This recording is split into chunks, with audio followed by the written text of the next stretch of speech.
What's up, everybody? Back with another Sneaker Shop Talk performance review, and up today is the Kobe 9 EM. So, without further ado, let's just go ahead and get right into it. Okay, we're gonna start with the inner and the fit. And like I said, for those of you who may be new, um, basically the reason why I start with the inner and the fit, or the inner first specifically, is because it really doesn't matter how good the cushioning, the traction, the support, all of those other, attributes are. If the shoe is uncomfortable to wear from an inner standpoint, then all of those things are rendered null and void because you're not going to wear the shoe.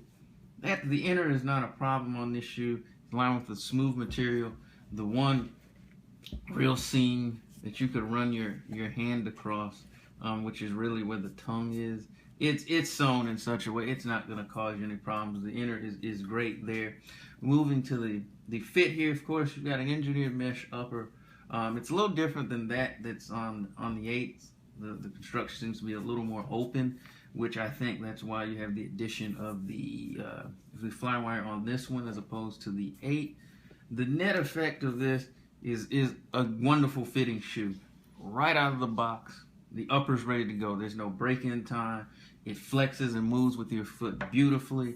It locks your foot down in place, both front to back and side to side. There's no movement whatsoever in any direction in this shoe. Even the heel, your heel it locks it down all the way around, 360 degrees. If you're the type of player who's always on the attack, on the go, making quick moves, hard cuts, things of that nature, the Kobe 9 is going to be able to keep up with you wherever you go on the court without any slippage in any direction whatsoever. Alright, the cushioning on the Kobe 9 is a full-length removable Lunarlon midsole here. Again, just like every other aspect of the shoe, it is ready to go right out of the box. Again, you can see there is a degree of compression with the material, so of course that's going to aid with not only impact protection and energy dissipation as well, but also does add to stability as well. When I first started off, the cushioning was good, and it did seem to somewhat improve as I wore the shoe more. It got to a point where the shoe felt really good to wear. Nike's really come a long way with what they've done in terms of the Lunarlon. It's really a cushioning that, with some of my experiences I had with the earlier shoe that featured this, I was worried about it bottoming out. The past few shoes, it just hasn't been an issue. And the cushioning has really been a pleasure to wear. Now, I will say the only I may caution for is for the super big man. If you're extra large, you may need something a little more robust. But as you can see, the cushioning is fairly thick, even at the forefoot. So there's more than enough to not only soak up the impact protection, like I said earlier, but also it does give you some cushioning feel. And it does feel very good, even like I said, right out of the box. So cushioning on the Kobe 9 is definitely a home run.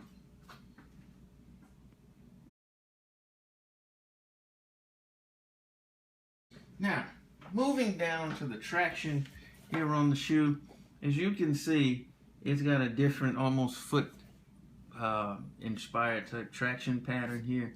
The rubber that comprises it is very soft and very flexible, and the shoe grips the floor very well. I think combined with this and the cushioning system, it does lend to a very natural feel underfoot. Some of the courts that I played in were not the best maintained, and it still did a wonderful job. When you're making hard cuts and things of that nature, there wasn't any slippage of note. As soon as you push off it, you're ready to go. You don't lose maybe that eighth or half a second that makes the difference between beating your man and not beating your man, or getting beat. cushioning. It really sticks to the floor extremely well. I would say because of the softness of it, I don't think it's enough for outdoor use. It'll just it'll just ground through this very quickly. Kind of staying on that, like I said, the 9 is a very stable shoe. You do have some degree of a outrigger there, but even with this being a lower collared shoe, it's very stable, and it never wanted to tip over on me at any point. Kind of going back, I just want to touch on this again, but fit from here to here is very good in conjunction with that. Even with the traction being as wonderful as it is, sometimes that will cause the shoe, maybe if it's not stable, to want to tip over. Because of that, it all works well. It's going to keep up with you again. Wherever you go, the 9 is going to stick with you. It's going to just grab the court and let you do what you need to do on the basketball court. I want to say this really quick. The materials and the build quality is very good. The shoe holds up very good to wear. I probably tested these over the course of a month and a half, and as you can see, it held up very well. And I don't tiptoe around the perimeter. I do stick my nose in there and do some dirty work there. But the shoe holds up very well to wear.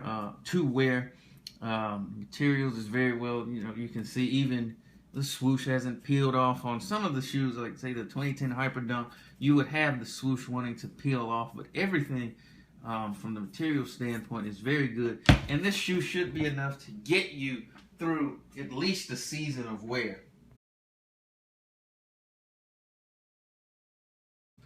Let's see.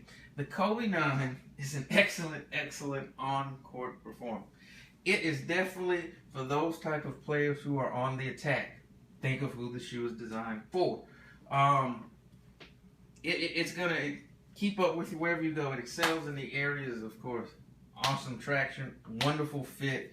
The Lunarlon midsole does a great job of providing cushioning across the board. It's very flexible, even right out of the box. Like I said, it's fairly breathable as well with the engineered mesh. I didn't touch on that, but it is. If that's something you like in a shoe, the Kobe 9 is definitely one you want to take a look at. The only people who may want to avoid the 9 are those who demand maximal cushioning at all costs, or perhaps those who even, for whatever reason, they just crave a higher collar. There are some players who are like that. But for everyone else, it's a versatile shoe to go from point guards to even light centers. Right now, you can probably find the shoe for a very good price at a variety of outlets nationwide. And if you do decide to pick it up, you definitely will get a lot of bang for your buck. It holds up to real well to wear, and it'll probably get you through at least a season of wear. Definitely put this on our SneakerShopTalk.com recommendation list to play in. So, now that's going to wrap up this review. Remember, head over to our website, SneakerShopTalk.com. We do have a detailed write-up on the shoe, as well as our other reviews, sneaker news as well. Thanks everyone for watching. Peace.